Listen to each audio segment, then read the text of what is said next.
नमस्ते जी। भगवान के लिए आजाद मुझे डिवोर्स मत दो। मैं तुम्हारे बिना मर जाऊंगी। मेरी पत्नी काफी सुंदर थी, लेकिन बांझ थी। मैंने उसे डिवोर्स देकर घर से निकाल दिया और खुद कनाडा चला गया। वहां एक बार मेरे बॉस ने कहा, मेरे दोस्त को एयरपोर्ट से रिसीव करो। दोस्त काफी अमीर था, इसलिए मैं जब बॉस के दोस्त को लेने गया तो उसके साथ अपनी पत्नी और उसकी गोद में बच्चे को देखकर मेरे होश उड़ गए, क्योंकि वह तो बांझ। आजाद, तुम्हें एक जरूरी काम करना है। सभी काम छोड़ दो और एयरपोर्ट पर जाओ। वहां मेरा एक दोस्त आ रहा है, उसे और उसकी पत्नी को लेकर आना है। मेरे बॉस ने मुझे अपने कैबिन में बुलाया था और अपने दोस्त को लाने को कह दिया था। मेरा बॉस बहुत अच्छे स्वभाव वाला था। उसके हजारों दोस्त थे, मगर कभी भी किसी दोस्त के लिए ऐसी उत्सुकता नहीं दिखाई थी जैसे उसके लिए दिखा रहा था। ठीक है सर, मैं ले आऊंगा। टाइम बता दीजिएगा, कब जाना है? मैंने तुरंत ही सर झुकाए हाथ बांधते हुए पूछा।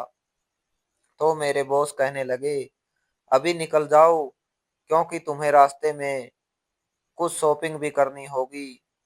एक तरह से उनके वेलकम की तैयारी करनी होगी। फूलों का बुके लेना, कुछ चॉकलेट्स और गिफ्ट्स खरीद लेना।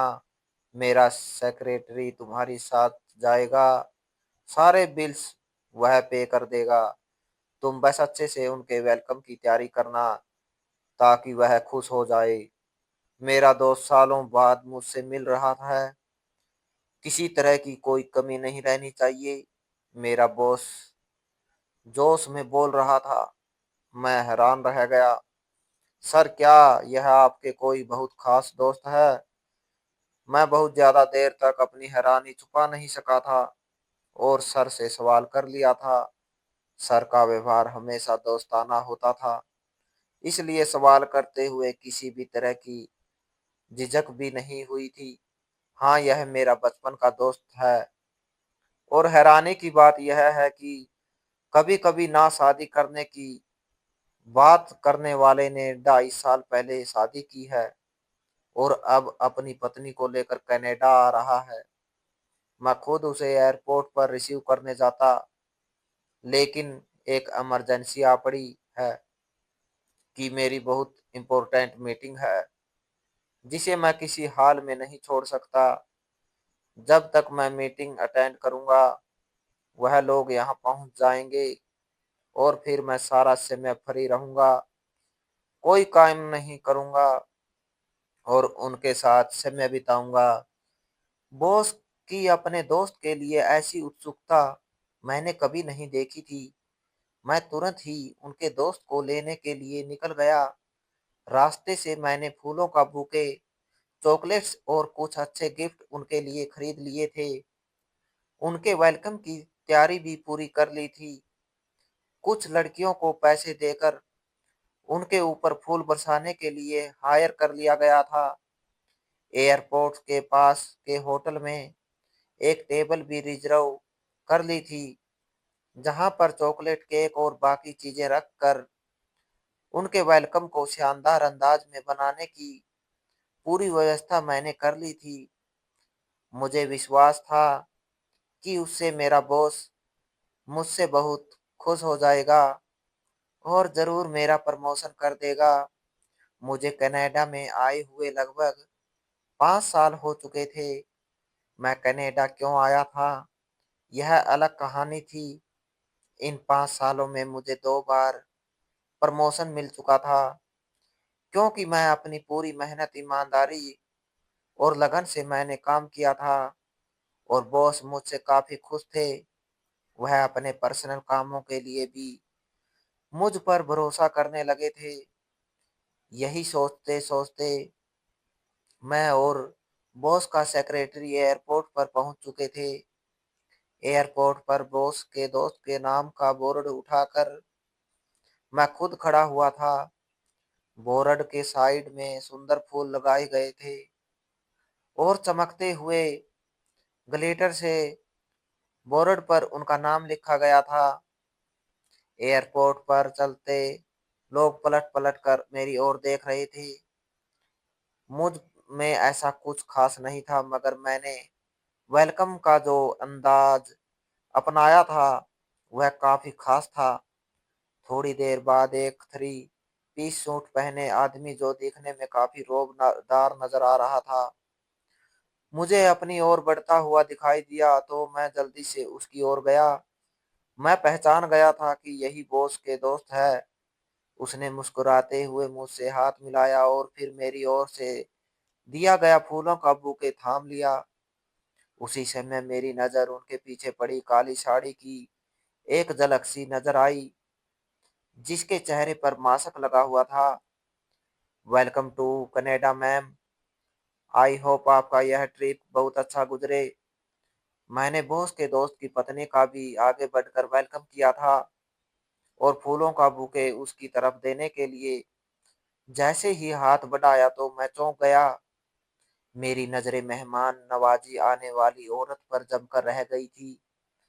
वह बहुत सुंदर थी, मगर मेरी हैरानी का कारण यह बात नहीं थी, बल्कि मैंने तो सपने में भी कभी नहीं सोचा था कि कभी यह चेहरा मेरे सामने आकर खड़ा हो जाएगा और मैं इस तरह टकटकी बांधकर उसकी ओर देखता रह जाऊंगा।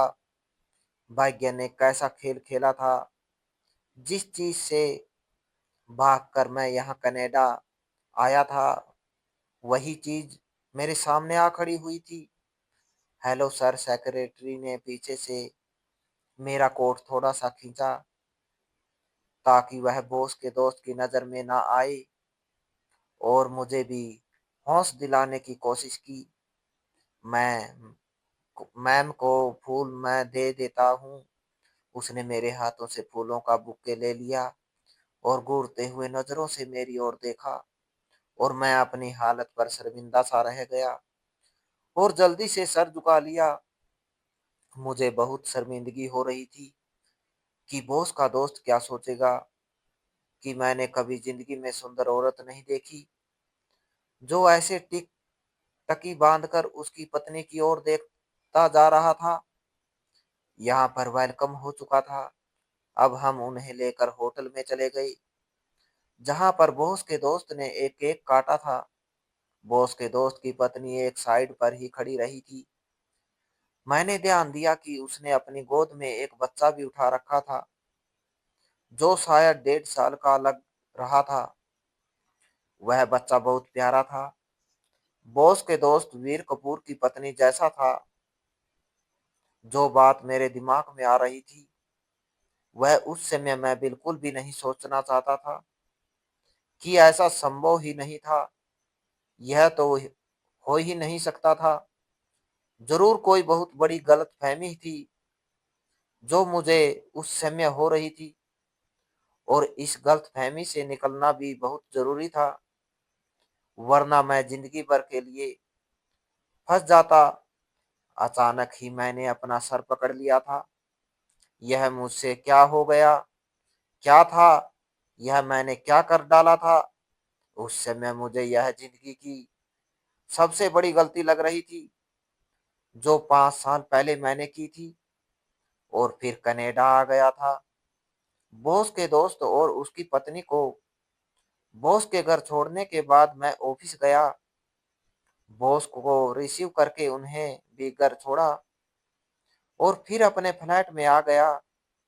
जिंदगी भी इंसान को कैसे कैसे दिन दिखाती है, जो वह कभी सपने में भी नहीं सोच सकता। मैंने आज खाना भी नहीं खाया था। मेरी भूख बिल्कुल मर चुकी थी। मैं सीधा बेड पर लेट गया और बीते समय की यादों में गुम हो गया। आजाद मैं क्या करूं, मुझे कुछ समझ नहीं आ रहा। मेरी पत्नी ने अपने सुंदर चेहरे पर चिंता सजाते हुए मेरी ओर देखा था। क्या हुआ है? क्या बात है? मुझे अपनी पत्नी से बहुत प्यार था। मैं उसे इस तरह परेशान नहीं देख सकता था। उसके इस चेहरे पर चिंता की लकीरें देखकर मैं तड़प उठा था। यह चिंता और परेशानियां तो मेरे लिए थी, वह तो खुद नाजुक सी थी। इस काबिल कहाँ थी कि कोई परेशानी ले सके। मेरी बात सुनकर मेरी पत्नी कहने लगी, डॉक्टर ने आज फिर से मुझे निराश कर दिया है। मेरी प्रेगनेंसी की रिपोर्ट फिर से नेगेटिव आई है।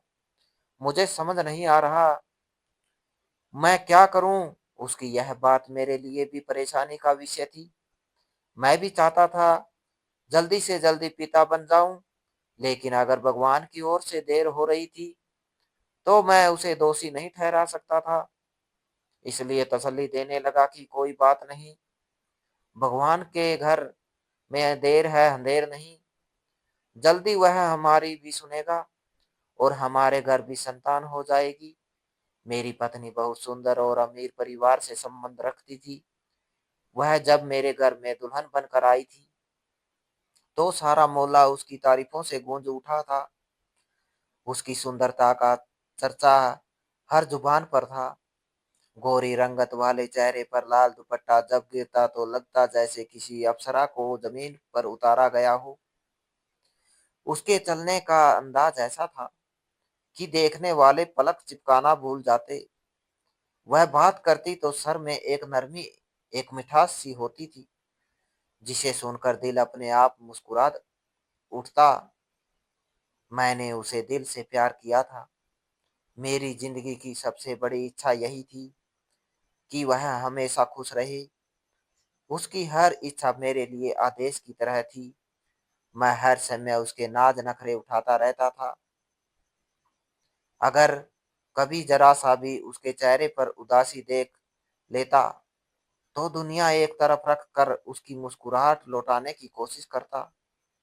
हमारी शादी के शुरुआती दिन खुशियों से भरे हुए थे। मैं उसके साथ समय गुजारने का कोई मौका हाथ से जाने नहीं देता था। मैं उसे बाजार ले जाता, उसके लिए गहने खरीदता, महंगे कपड़े लाता, उसकी पसंद की खाने की चीजें लाता। वह मेरी दुनिया बन चुकी थी। उसके बिना मेरा दिल नहीं लगता था। मैंने उसके लिए घर में हर सुविधा कर दी थी ताकि वह किसी चीज की कमी महसूस ना करे। वह अक्सर हंसते हुए कहती कि आजाद, तुम्हें पता है मुझसे ज्यादा भाग्यशाली औरत दुनिया में नहीं, क्योंकि तुम मेरे पति हो। और मैं मुस्कुरा कर कहता, तुम मेरी जिंदगी का सबसे अनमोल तोहफा हो। समय गुजरता गया। शादी को 2.5 साल गुजर गए, मगर हमारे घर बच्चे की किलकारियां ना गूंजी। शुरू में हम दोनों ने इसे मामूली बात समझा। हमने सोचा कि भगवान की मर्जी है, जल्दी सब ठीक हो जाएगा।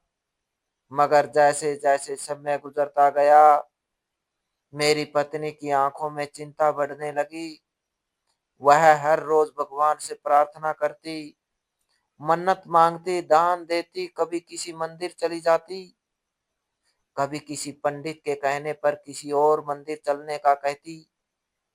मैं उसे समझाता कि तुम क्यों चिंता करती हो, भगवान पर भरोसा रखो, वह जानता है कि कब देना है। मगर उसका दिल संतुष्ट नहीं होता था। वह हर समय सोचों में गुम रहने लगी थी। मेरी माँ शुरू से ही इस रिश्ते से खुश नहीं थी। उनका विचार था कि मैंने एक अमीर परिवार में शादी सिर्फ दौलत के लालच में की है। वह अक्सर मेरी पत्नी से उलझने लगी। माँ को उसके नखरे सहन नहीं होते थे।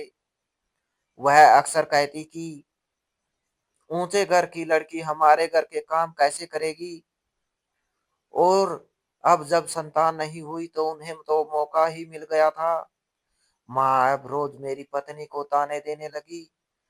कभी कहती कि औरत बनकर भी औरत नहीं बनी, कभी कहती कि मेरे बेटे के भाग्य में यह बांझ आ गई, कभी यह भी कह देती कि तेरे भाग्य में माँ बनने का सुख ही नहीं है। यह सुनकर मेरी पत्नी चुप हो जाती। उसकी आंखों में आंसू आ जाते। वह मुझसे कुछ नहीं कहती थी, मगर मैं उसके इस दुख को पढ़ लेता था। मैं जब भी घर आता तो वह चुपचाप बैठी होती। मैं उसे दिलासा देता कि माँ बूढ़ी है, पोता पोते की इच्छा दिल में रखती है और अब देर उनसे सहन नहीं हो रही। उनकी बातों का बुरा मत माना करो। वह कहती, मैं कोशिश करती हूँ, लेकिन उनका हर शब्द मेरे दिल में तीर बनकर लगता है। मुझे बहुत बुरा लगता है। कभी कभी लगता है कि मेरे घर संतान नहीं होगी। वह साफ शब्दों में मुझे बांझ कहती है, और ऐसा लगता है जैसे मैं सच में बांझ हूँ। मैंने कई बार माँ से बात करने की कोशिश की कि वह ऐसे शब्द ना कहा करे, मगर माँ हर बार मुझसे ही उलझ पड़ती कि तू अपनी पत्नी के वश में आ गया है। एक दिन तो माँ ने यहाँ तक कह दिया कि अगर तुझे संतान चाहिए तो दूसरी शादी कर ले। मैंने उनकी बात सुनकर कानों को हाथ लगा लिया। मैंने माँ से कहा कि मैं अपनी पत्नी के बिना जिंदगी जीने का सोच भी नहीं सकता। लेकिन समय के साथ साथ माँ के शब्द मेरे दिल में उतरने लगे। शादी को 5.5 साल गुजर चुके थे, मगर हमारे घर बच्चा ना हुआ। मैं भी अब थकने लगा था। मैं देखता था कि दोस्तों के बच्चे स्कूल जाने लगे हैं, रिश्तेदारों के घर खुशियों की रौनक होती है, और मेरे घर में खामोशी। मेरी पत्नी का चेहरा मुरझा गया था। वह पहले जैसी हंसी खुशी वाली औरत नहीं रही थी। मैं जब भी घर आता तो वह या तो मंदिर में बैठी होती या आंसू पोंछ रही होती। मैं कभी कभी गुस्से में कह देता कि बस भी करो, कब तक रोती रहोगी। उसके होंठ कांपने लगते, मगर वह कुछ कहे बिना ही चुप हो जाती। माँ रोज मेरे दिमाग में बातें भरने लगी। वह कहती कि बेटा, यह औरत तुझे कभी वारिस नहीं दे सकती। कल को मर गया तो तेरा नाम मिट जाएगा, तेरी जायदाद तेरा सब कुछ दूसरों के हाथ में चला जाएगा। मैं हर रोज यह बातें सुनता और मेरा दिल बदलने लगा। मैं सोचने लगा शायद माँ ठीक ही कहती है। धन दौलत सुंदरता प्यार सब अपनी जगह है, मगर संतान के बिना जिंदगी अधूरी है। एक दिन माँ ने फिर से तानों की बौछार कर दी। वो कह रही थी, देख अपने दोस्तों के बच्चे केक काट रही है, और तू आज भी खाली घर में बैठा है। मैंने माँ को चुप कराने की कोशिश की, मगर वह बात ना आई। मेरी पत्नी अंदर से निकल कर आई तो माँ ने उसके सामने भी कह दिया कि जा निकल खूनी कोख वाली औरत, मेरे बेटे को औलाद की खुशी तक नहीं दे सकी। मेरी पत्नी के आंसू बहने लगे। उसने सिर्फ इतना कहा कि माँ, माँ जी, मैंने आपके बेटे से प्यार किया है। मैंने उसे कभी दुख देने का सोचा भी नहीं। लेकिन माँ ने कट शब्दों में कहा, पानी पत्नी के नखरे बच्चे का चेहरा देखकर उठाए जाते हैं। मैंने देखा वह कांप रही थी। मैंने आगे बढ़कर उससे सहारा देने की कोशिश की, मगर उसने मेरा हाथ झटक दिया। कहने लगी, आजाद, अब मैं थक गई हूँ। तुम्हारी माँ की बातें अब मेरे दिल को चीरने लगी है। तुम तो मेरी हालत समझो। मैंने कहा, मैं समझता हूँ, मगर तुम्हें यह सब सहन करना ही पड़ेगा, क्योंकि तुम बांझ हो, मुझे संतान का सुख नहीं दे सकती। आज मैंने खुद अपनी जुबान से उसे बांझ कह दिया था, और उसके चेहरे का रंग उड़ गया। वो रात हमारी जिंदगी की आखिरी सुकून की रात थी। अगले दिन मामूली सी बात पर माँ ने शोर मचाया कि यह औरत उनके साथ बदतमीजी करती है। मैं गुस्से में आ गया। मैंने माँ से कह दिया कि मैं उसे डिवोर्स दे दूंगा और अपने घर से निकाल दूंगा, जबकि वह मेरे सामने खड़ी थी, आंखों में आंसू थे। वह कह रही थी, भगवान के लिए आजाद, डिवोर्स की बात मत करो, मैं तुम्हारे बिना मर जाऊंगी। मगर मेरे कानों में जैसे माँ की आवाज गूंज रही थी कि तुझे वारिस नहीं मिलेगा। मैंने गुस्से में आकर उससे कहा, मैं अब तुम्हारे साथ और नहीं रह सकता, मुझे मेरा वारिस चाहिए। मैं तुम्हें डिवोर्स दे रहा हूँ। मेरी बात सुनते ही वह जमीन पर गिर पड़ी। उसकी आंखों से आंसू बहने लगे। वह रो रही थी कि मैंने उसके साथ बेवफाई कर दी, मैंने उसे धक्के मारे और घर से निकाल दिया था। माँ खुशी से फूली नहीं समा रही थी। मैंने दरवाजा बंद किया और अंदर चला गया, मगर दिल जैसे सीने में नहीं था। उस रात दिन नींद आंखों से कोसों दूर थी। मैंने खुद अपनी जिंदगी की सबसे बड़ी गलती कर दी थी। अगले ही दिन मैंने वकील से बात करके डिवोर्स के पेपर्स उसके घर भिजवा दिए, जिस पर उसने साइन भी कर दी। कुछ दिनों बाद मैंने भारत छोड़ दिया। कनाडा की जॉब के लिए मैं पहले ही अप्लाई कर चुका था। मैंने सोचा शायद वहां जाकर सब भूल जाऊंगा, मगर इंसान अपने कर्मों से कहाँ भाग सकता है। वह प्यार जो मुझे अपनी पत्नी से बेहिसाब था, एक चोट बनकर मेरे सीने में रह गया। और आज जब बरसों बाद मैंने एयरपोर्ट पर अपने बॉस के दोस्त के साथ उसे देखा तो दिल जैसे सीने से निकल कर बाहर तक आ गया। वह मेरी वही पत्नी थी, लेकिन अब वह किसी और की थी, और उसकी गोद में वह बच्चा था जो मेरे सपनों में बरसों से मुस्कुरा रहा था। मुझे लगा जैसे जमीन मेरे पैरों के नीचे से खिसक गई हो। मैंने खुद उसे डिवोर्स दी थी, और अब वह मेरे सामने अपने नए नसीब के साथ खड़ी थी। मेरे दिल में बार बार यह सवाल उठ रहा था कि जब वह बांझ थी तो फिर उसकी गोद में बच्चा कैसे आ गया। मैं इन्हीं सोचों में गिरा हुआ सो गया था। अगले दिन बॉस ने अपने दोस्त के लिए एक पार्टी रखी थी। पार्टी बहुत शानदार थी। हर तरफ चहल पहल लगी हुई थी। मैं कोने में खड़ा हुआ था। जब अपने बॉस के दोस्त की पत्नी को अपनी ओर आते हुए देखा, उसने गोद में बच्चे को उठा रखा था और मेरे सामने आकर खड़ी हो गई। कहने लगी, मुझे लगता है तुम अपनी गलतियों पर पछता रहे हो। तुमसे अलग होने के बाद मैंने कभी नहीं सोचा था कि दोबारा शादी कर लूंगी। तुम्हारी बेवफाई ने जैसे मुझे पागल कर दिया था।